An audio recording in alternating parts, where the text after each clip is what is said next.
আসসালামু আলাইকুম, সবাই কেমন আছেন? আজকে আপনাদের সাথে শেয়ার করব মোগলাই পরোটার রেসিপি। আপনারা কে, কে আছেন যাদের মোগলাই পরোটা পছন্দ আমার মতো? একদম ভরপুর ডিমের ফিলিং দিয়ে করেছি এটা।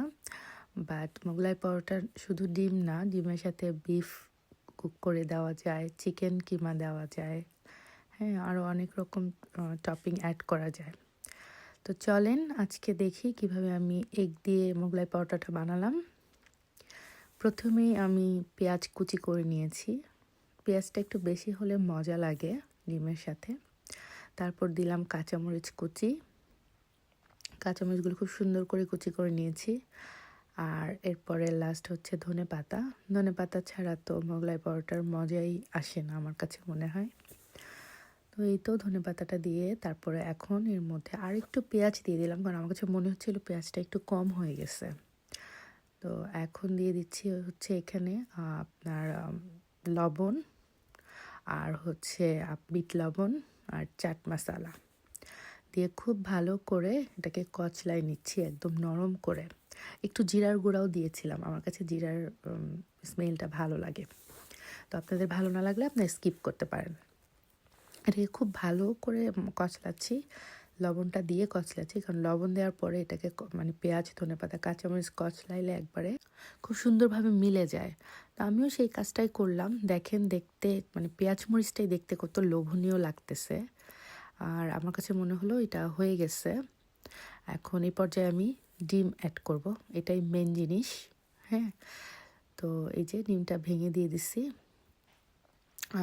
আরও অনেকগুলো ডিম দিব।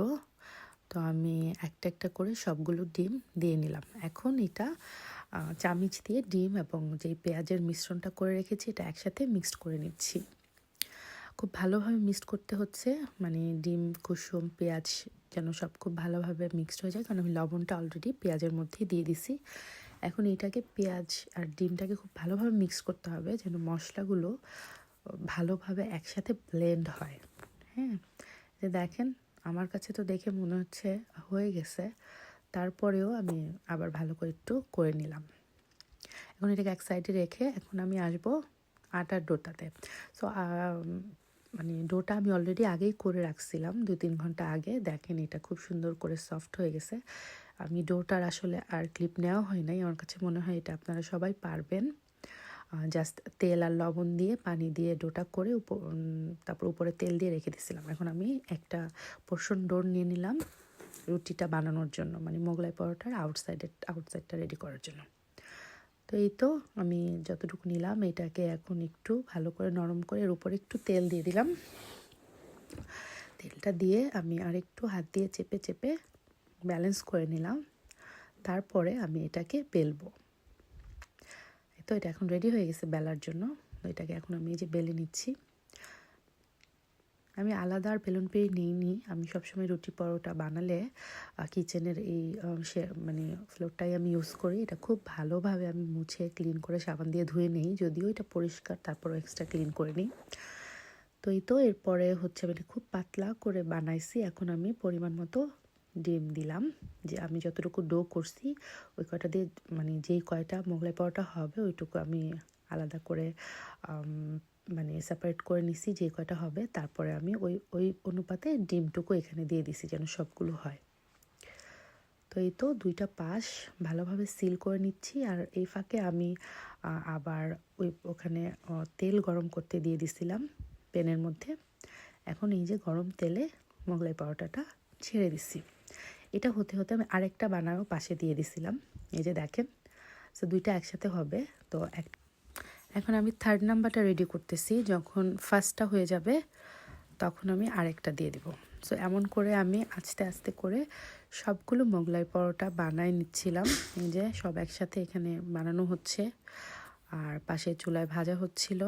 পুরা সবগুলো তিনোটাই আপনাদেরকে একটা একটা সাইড করে দেখাই দিলাম। এই যে এইটা আমার কাছে মনে হচ্ছে হয়ে গেছে।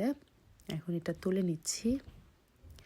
তুলে আমি হচ্ছে এরকম একটা স্ট্রেনারে নিয়েছি, নিচে একটা প্লেট রেখে দিয়েছি যেন তেলগুলো নিচে পড়ে যায়। তো এটাও মনে হয় হয়ে গেছে, উঠাই নিচ্ছি।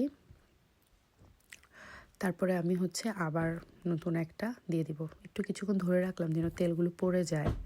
তো এখন আপনাদেরকে আমি কেটে দেখাই দিচ্ছি। এই যে দেখেন কাটার পরে কি পরিমাণ ফিলিং দিয়েছি আমি ভরপুর, এবং আমি একটু কড়া করে ভাজছি, আমার কাছে কড়া করলে ভালো লাগে।